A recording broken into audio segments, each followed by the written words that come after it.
তারেক রহমান, সালাউদ্দিন আহমেদ, আপনাদেরও উচিত আপনাদের বাসার আইপিএস জেনারেটর, সৌরবিদ্যুৎ যা বিকল্প যে বিদ্যুৎ ব্যবস্থা আছে সংযোগ, সেটা আজকে খুলে রাখা।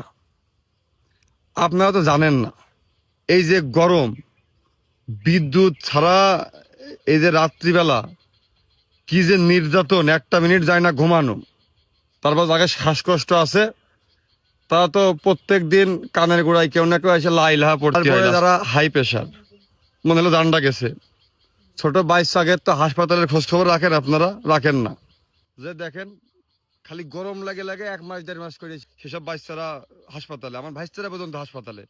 কিছু বিল্ডিং আছে 10 বছরে একবার কারেন্ট যায় না, মানে তারা জানেই না যে কারেন্ট চলে যাওয়ার বিষয়টা কিরকম হয়। কারেন্ট না থাকলে, আমার ঘরের পাখাটা না ঘুরলে, এসিটা না চললে, আলোটা না জ্বললে আসলে আমার কাছে কিরকম অনুভূতি হতে পারে তাকে ধারণা নেই কোনো। তারা ওই মোবাইলে দেখে যে আজকে আবহাওয়া কত ডিগ্রি সেলসিয়াস তাপমাত্রা, এই তা ওইটাও দেখে যখন, তখন ওই এসইউভি গাড়ির ভিতরে এসিটা ঠিক ওই 23 ডিগ্রি সেলসিয়াস তাপমাত্রায় সেট করা থাকে, আর বাসা বাড়িতে তো সেটা থাকলেও একটা কমফোর্ট জোনের ভিতরে।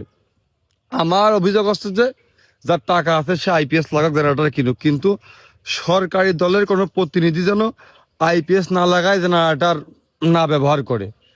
এখন আপনারা যদি মনে করেন যে আপনারা এই টাকা পয়সা আছে বা লাইন লগিন ভালো, আপনারা নিজের টাকা দিয়ে আইপিএস কিনে নিয়ে ঘরে সেট করে আরামে ঘুমাবেন, আর আমাদের বাপ মা নিয়ে আমাদের ওই মরা চিন্তা করতে হবে, তাহলে শুনে রাখেন এই সাক্ষী আপনাকে যেরকম ঘুরেছে না, একদিন সব দিক ঘরবে।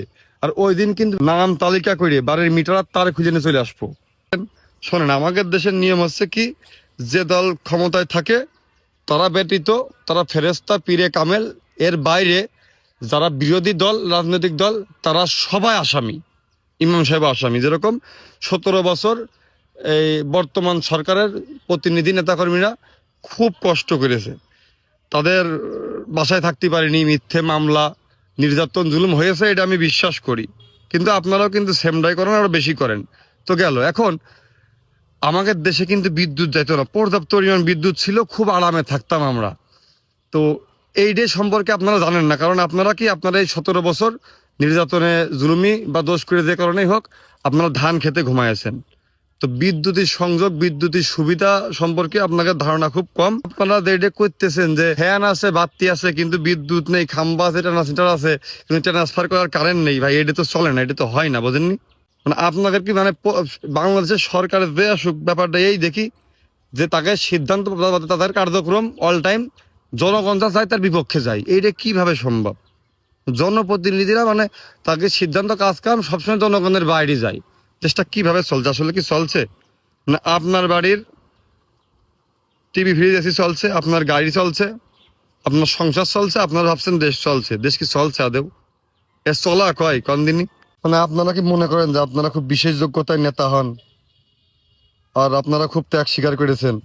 এত ত্যাগ স্বীকার করেছেন, এই যে লাস্ট 2 বছরে বিগত সরকারের বহুত নেতাকর্মী মারা গেছে, তা 350টা এমপির একটাও তো মেরে ফেলতে পারলেন না। পরের দিনই কত মানুষ মরে গেল, রাত্রেই মরে গেল। তো ওই যে উবায়দুল কাদের সাহেব 1 বছর কি করে থাকলো দেশে, তার তো মেরে ফেলতে পারেননি। আবার এই যে 17 বছরেও এই বর্তমান সরকারের অনেক মানুষ মারা গেছে, কিন্তু এই যে হাইলাইট নেতা, তারা তো কেউ মরেনি। মরেছে কেউ? তাহলে আপনারা কি মনে করেন আপনাদের বিশেষ যোগ্যতা নিয়ে আপনারা এই এমপি মন্ত্রী এগুলো হন? হন না। জনগণের দয়ায় হন, করুণায় হন।